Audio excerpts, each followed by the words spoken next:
Paano ka na-contact ng taga-Yatay? Bali po kami po yung nag-ahente doon sa lupa. Oh, sino yung kausap mo? Si Mayor po, Mayor Tumang. Mayor Tumang. So, Mayor Tumang is involved with the Yatay Industrial Park. Opo.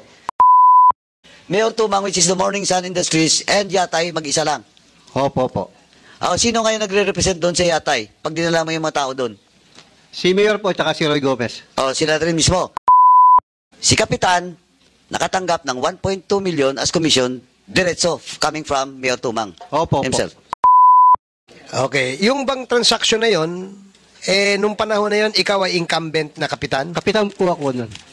Hindi mo ba alam na meron kang pagkakasala dyan sa ginawa mong transaction na yan? Elmer Kanda, have you taken your oath? Hindi pa po. Oh, please, Comsec, please administer the oath. Sir, you swear to tell the truth, the whole truth, and nothing.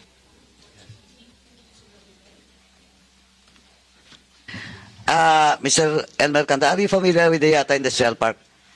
Yes po. The office address? Hindi ko po alam yung address niya. Hindi mo alam? Opo. I just want to remind you, you're under oath now. Opo. Hindi mo alam? Opo. Sigurado ka? Yes po. Oh, now, yung 34 hectares ng Yatay Industrial, are you involved in the sale of that property? Opo, kami po yung sa Barangay San Lorenzo po. Oh, now you don't know the address of Yatay? Hindi po. Is anybody knows the official office address of Yatay Industrial? Yes, Vice Chair. Former Vice Mayor. The address is San Lorenzo, pero ang sabi po ni former barangay captain, wala pong Yatay building sa San Lorenzo or offices. Wala. Wala pong office sa Barangay San Lorenzo ang Yatay Industry. How do you know this Yatay? You were involved in the sale. Opo. Paano ka na-contact ng taga-Yatay? Bali po kami po yung nag-ahente doon sa lupa. Oh, sino yung kausap mo?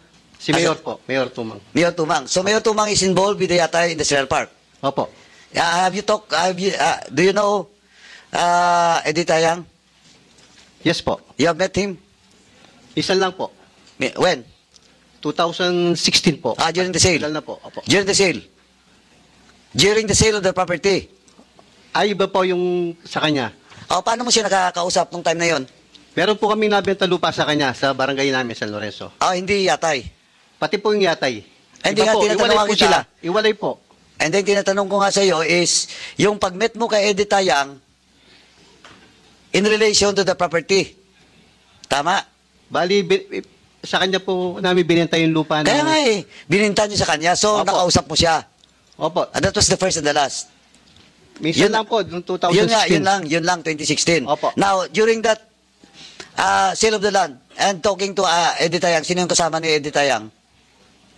Nung kausap mo siya? Siya lang po. Siya lang. Opo. Kayong dalawa lang. Opo. Etong si Kiros, Ay, hindi ko po kilala. hindi mo kilala. Opo. During the time, but you know, it is Mayor Tumang that facilitated also this purchase of land. Sinabi mo na kanina Opo, bali... Bali ano? Paano yun? Wag ka magsinungaling. Opo. Oh, anong involvement ni Mayor Tumang dito? Wala ko alam na involvement sa kanila. Dalawa ni ano. Sandali. On record, sinabi mo kanina na yung transaction is being made by you, Mayor Tumang, and Eddie Tayang. But once lang kayo nagkita ni Eddie Tayang. Nagano po kasi, diretso po kasi ako sa kanya eh. Sorry? Diretso ka? Opo, direkta po ako sa Oo, kanya. facilitated na magdiretso ka doon. Iba po yung kay Yatay. Hindi nga, sabi ko nga yung kay Eddie Tayang, sino nag-facilitate, sino makausap mo siya? Nag-facilitate po sa... Para makausap mo. si Roy po, Roy Gomez. Roy Gomez. Opo. Are you familiar that Roy Gomez is the Friday Opo. man? Yung Friday man of Mayor Tumang. Opo. Okay. Now, yung sa Yatay, sinong nag-facilitate nun? Si Roy Gomez din po. Roy Gomez. So, do you know that it is also Mayor Teddy Tumang? Opo. You confirm it? Opo. Okay, now. Sabi mo, hindi mo alam yung address, pero nasa barangay mo. Wala pong ano ron, office ang Yatay Industry sa barangay namin. The sale. Saan yung opisina?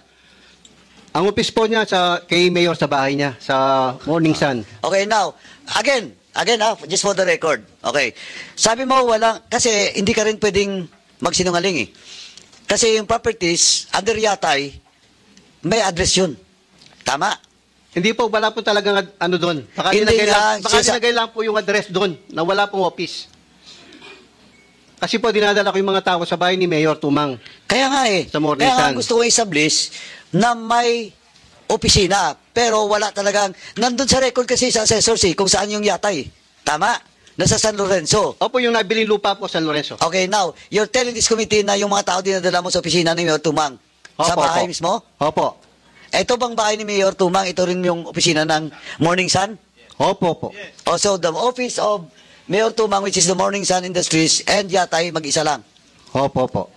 Sino ngayon nagre-represent doon sa Yatay? Pag dinala mo yung mga tao doon? Si Mayor po at si Roy Gomez. Sila rin mismo. Sila rin mismo ang kausap nyo. Opo, opo. Sila rin mismo ang nag-facilitate nung application doon sa reclassification vice. Who represented yung reclassification ng properties nitong Yatay? May po silang representation, Kim Koya po. Or as Michael, something, Chinese na alias niya is Michael. Chinese na Michael. Yung parang alias niya po yun. Pero Kim po. Sino nag-sponsor during the time? Sponsored is usually the chair on land use, si Councilor Manny Manalo. Is Councilor Manalo present? Nasa Cebu po. Yun siya yung... Yun yung kanina. Okay. Comsec, please take note of that he should be present on the two issues na po. Yung sale yung reclassification nung Yatay properties.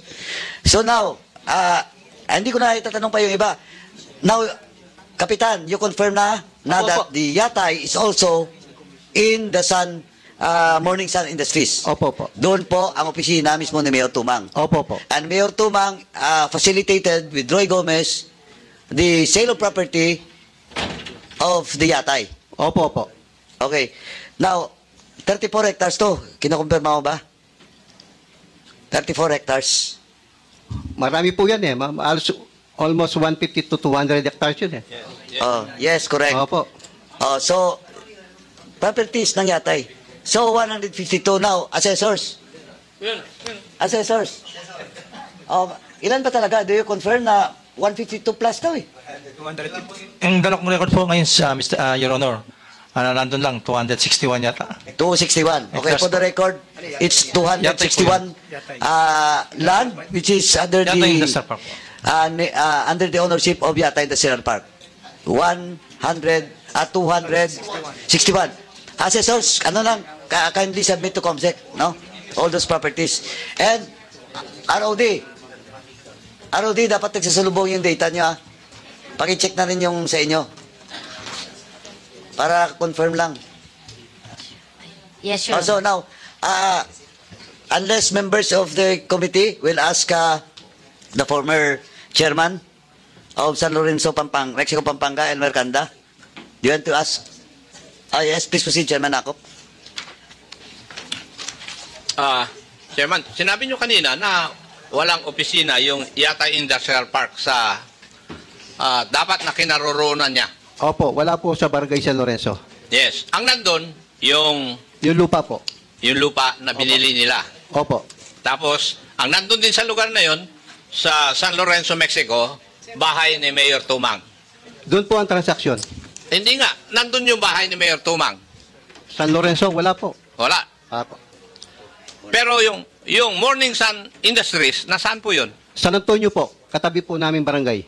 Sa San Antonio. Opo, opo. Okay. So, kung doon nagkakaroon ng transaction, yung Yatay Industrial Park, sa bahay mismo ng former Mayor Tumang, ano po ang masasabi nyo? Kasi po, mayor siya eh, kaya doon ang transaksyon sa bahay niya, sa Ano Morning po? Sun. Ano po?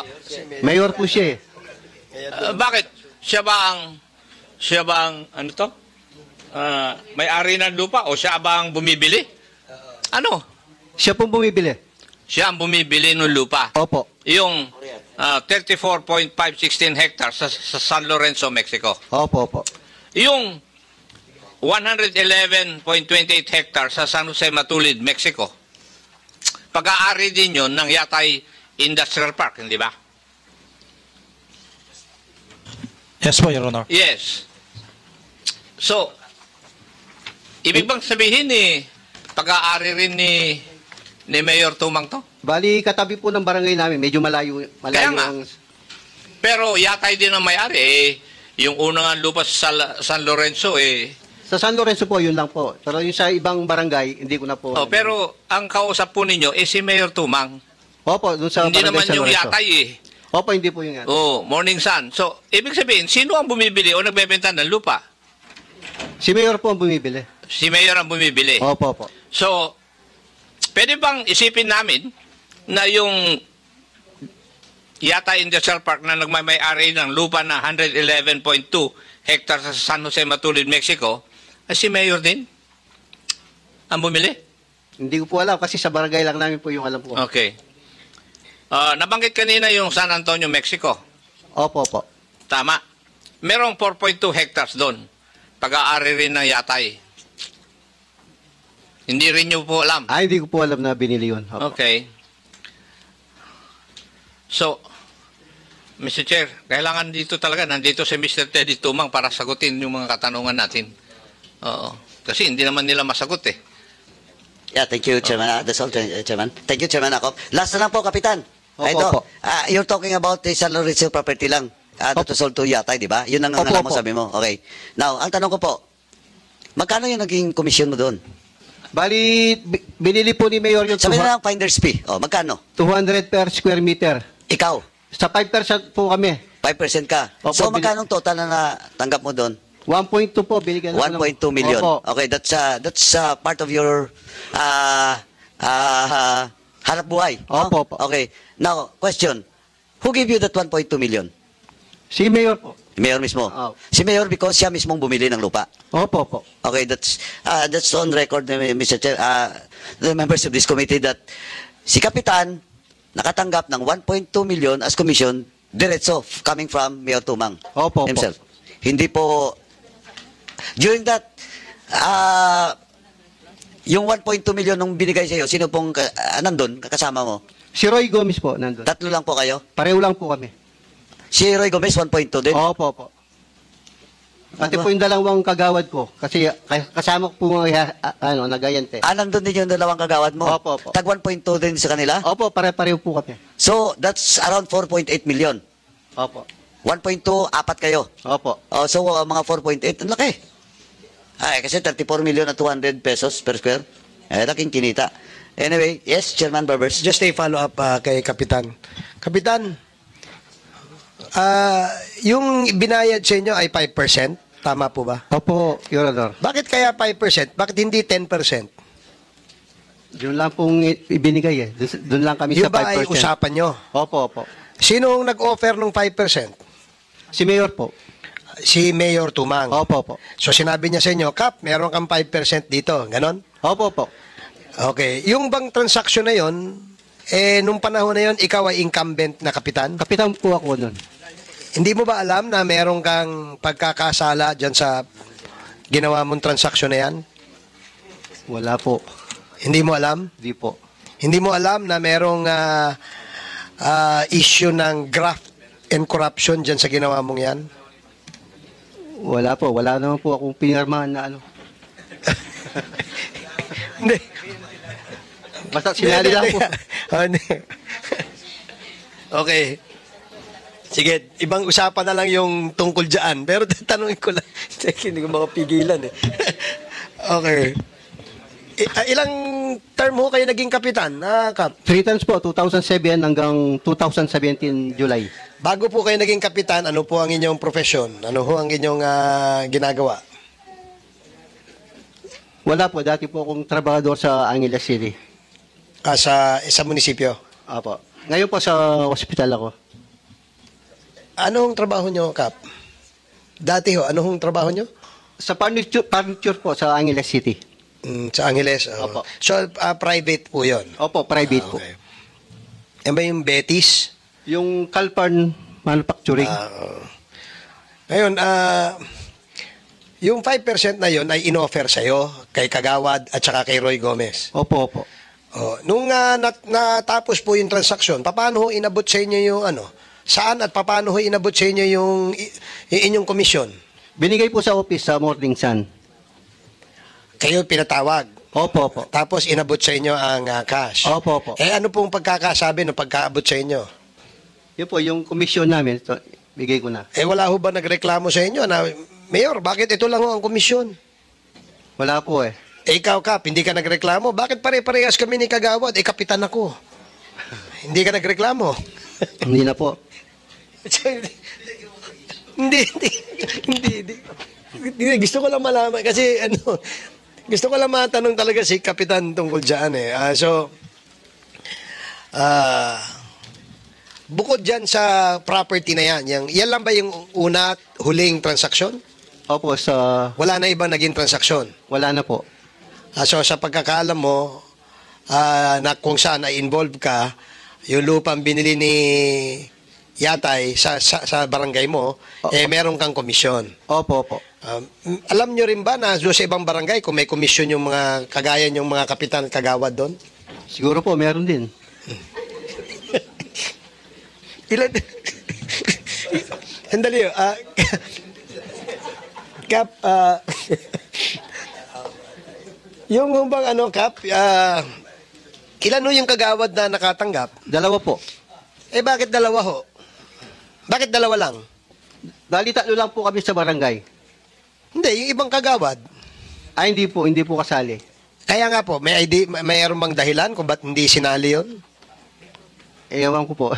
Ano sa palagay nyo kung ba't hindi sinali ibang kagawad? Yung ba, ikalyado mo? Opo, kalyado po. Yung mga ibang kapitan? Ay, ibang kagawad? Opo, opo. Pero wala kang idea kung bakit yung dalawa lang ang isinama? Wala po, siguro mas marami yung konti kaysa marami. Mr. Chairman. Kaya hindi sila. Mr. Chairman, I would like to thank Congressman Ace Barbers for making the discussion so lightly. No? Sometimes mabigat na sa puso natin yung nangyayari, but this time nagkaroon tayo ng konting break. I would like to ask Congressman Ace Barbers to proceed and ask for more.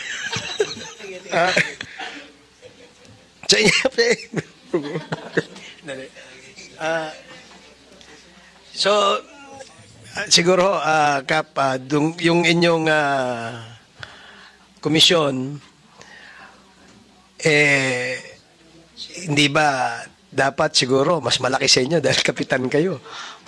Hindi na po ako nagreklamo kasi mayor yung ko eh. Ang punto ko lang dito, Baka kung magreklamo po, magagali pa. Kaya hindi na po. Mr. Chair. kaya hindi ka na nagreklamo. Okay, sige, salamat po. That's all, Mr. Chair. Mr. Chair, a while Thank you, ago Chairman. when you were out of the hearing, we were discussing lightly about the commission of the barangay captain and the kagawad, which is not fair according to the research speakers. But well, that's the reason why we need to ask the presence of Mayor Ted Tumang. I think another 5% was pocketed by the mayor. Hindi, baka nga, kaya nga Joke mamaya lang po yan, Mr. Chairman. Joke lang po. Chairman Dan, mamaya, hindi pa tayo pumunta doon sa 43 million. Because ako, personally, and of course, as a member siguro, while Mayor Tumang allegedly tell this committee that yung pera daw galing daw sa iniram niya, then sa mga pamilya niya, then galing abroad. And all this revelation coming from the former barangay captain Elmer Candam San Lorenzo, he has all the capacity to pay that 43 million because the money involved in that sale, etong pinag-usapan pa lang is 34 hectares. Pero yung properties dyan, 200 plus. So he has the capacity to buy. May kausap siya. May pera siya. Anyway, so much of that. Captain, thank you for all those revelation and your cooperation. No, anyway, stand by ka lang. Baka sa next hearing, kayo na ni Mayor Tumang magkarap. Opo, opo. Okay? Just stand with in your ground, no? And all your statement lang, ha? Opo, opo. Huwag kang magbago para hindi ka Wala pong pagbabago. hindi ka ma-cite in contempt ni Chairman ako. Kanina pa Umani naman ito ng iba't ibang reaksyon mula sa ating mga netizens. Ayon kay Ruel Reyes, paulit-ulit ang tanong na parang di nagkakaintindihan. Saludo ako kay Cap sa honesty niya and being straightforward. Pahayag naman ni Papa Charlie, sometimes the innocence of a man can lead the downfall of a wise greedy man. At ito naman ang saloobin mula sa ating kababayan na si J.R. Rosales, walang kaalam-alam sa batas ang naging kapitan na yan. Di niya alam bawal yan sa saligang batas dahil public servant siya. Mga kababayan, feel free to comment below para maglabas ng saloobin sa balitang ito.